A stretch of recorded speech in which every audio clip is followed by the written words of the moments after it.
Hello dear students, welcome back to my channel physics SPC. Gravitation का एक question.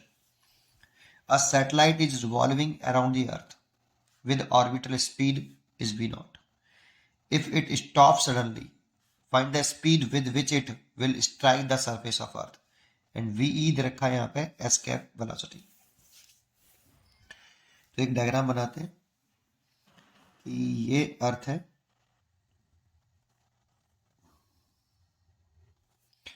मान लो अर्थ की रेडियस जो है आर है, कैपिटल आर है, और इसका मास कैपिटल एम है। ये अर्थ है आपका, और एक आपका सैटेलाइट है ये रहा,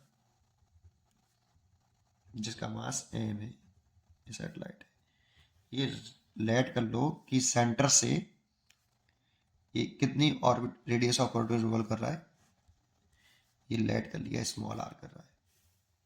सेंटर से डिस्टेंस पर ध्यान रखना, small r radius of orbit है। Radius of orbit of satellite, ठीक है। अगर इसकी वैल्यू देखना चाहो तो आप ये लिख सकते हो R plus H. H height कहाँ से है? सरफेस से है। ये अर्थ के सरफेस से हाइट है। इसकी ये ऑर्बिटल वेलोसिटी होती है वी नॉट। ये हमें पता होना चाहिए। ऑर्बिटल वेलोसिटी ऑफ सैटेलाइट हमें फॉर्मूला याद होना चाहिए। ऑर्बिटल वेलोसिटी या स्पीड कह सकते हो ऑफ सैटेलाइट, उसका मैग्नीट्यूड है ये v nought is equal to root के अंदर G capital M over small r. इसमें ये प्लेनेट का अर्थ का मास आता है बेटा, सैटेलाइट के मास से ये इंडिपेंडेंट होती है। इस सैटेलाइट का मास नहीं, कैपिटल एम है, ठीक है। सैटेलाइट का मास स्मॉल एम माना है। अब ये सडनली अगर स्टॉप हो जाएगा, ये सडनली स्टॉप हो गया, तो अगर ये रुक जाएगा सडनली तो क्या कहानी बन जाएगी? अगर ये सैटेलाइट सडनली रुक गया,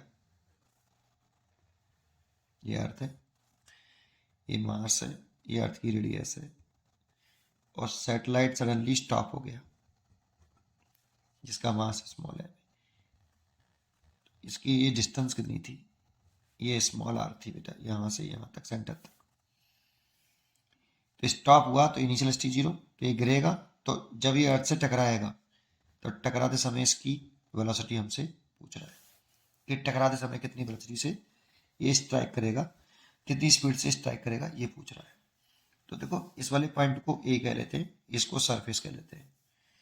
तो कंजर्वेशन ऑफ मैकेनिकल एनर्जी लगा सकते हैं। इसमें क्या लगा सकते हैं? Conservation of mechanical energy.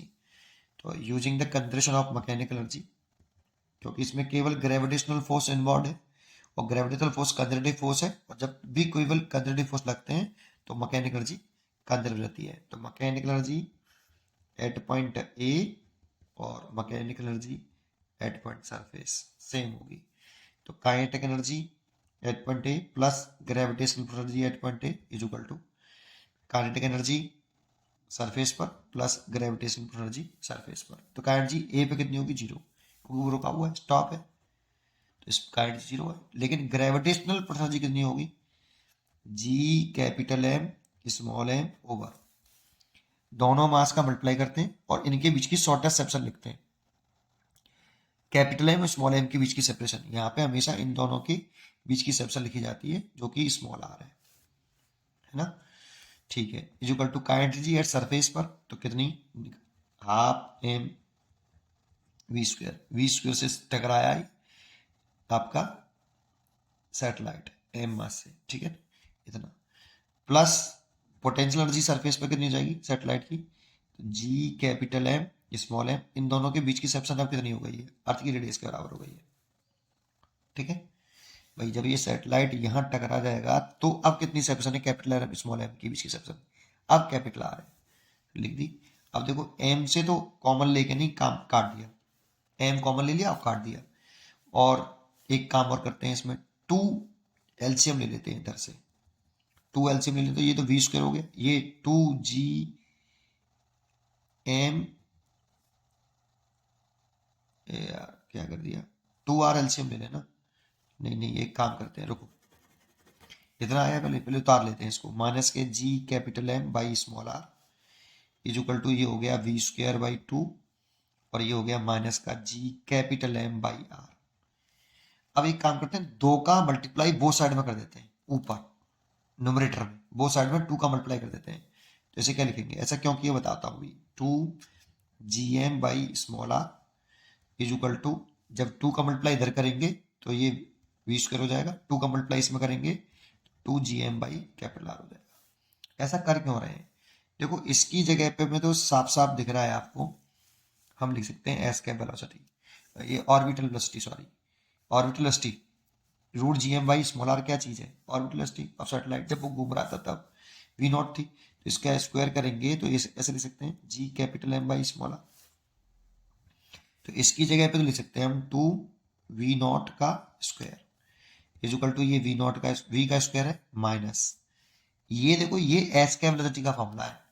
अगर हम किसी भी बॉडी को अर्थ के सरफेस से एस कैप कराते हैं, ये अर्थ का मास है और इसके अर्थ की रेडियस है, अर्थ के सरफेस से किसी बॉडी को जिसका मास स्मॉल है में एस कैप वेलोसिटी जो लिखते हैं, इतनी वेलोसिटी जो इन्फाइनाइट पे पहुंचा दे उसे। तो इस एस कैप वेलोसिटी की जो वैल्यू होती थी वो रूट के अंदर 2g अर्थ का मास और रेडियस, ये फॉर्मूला होता है। अब देखो अगर इसको स्क्वायरिंग कर लें बोथ साइड में तो क्या लिख सकते हैं हम एस कैप वेलोसिटी का वैल्यू, वी का square is equal to 2g capital M by R. तो इसकी जगह पे मैं एस कैप वेलोसिटी का स्क्वायर लिख सकता हूँ, यहाँ पे वी एस कैप वेलोसिटी बोल रहा है क्वेश्चन में, इसीलिए इसकी जगह पे देखो क्या लिख सकते हैं, वी का स्क्वायर लिख सकते हैं। निकालना क्या है मेरे को, वी कि कितनी स्पीड से टकराया, वी फाइंड आउट करना है। यहाँ से वी निकालना है तो इसको इधर ले आओ, तो क्या लिख सकते हैं V square is equal to, इसको इधर ले आए तो वी का स्क्वायर माइनस 2v0। तो यहाँ से v कैलकुलेट करें तो यहाँ से v is equal to root के अंदर, इस स्टेप के बाद ये स्टेप है, फिर इसके बाद क्या लिख सकते हैं v का स्क्वायर माइनस 2v0 का स्क्वायर। इतनी है इसके इतनी वेलोसिटी से वो स्ट्राइक करेगा ग्राउंड से, इतनी वेलोसिटी से वो ग्राउंड से अर्थ के सरफेस से स्ट्राइक करेगा। इसीलिए इसका आंसर हो जाएगा D, D is correct choice. ठीक है, पढ़ते रहिए और खुश रहिए। Thank you.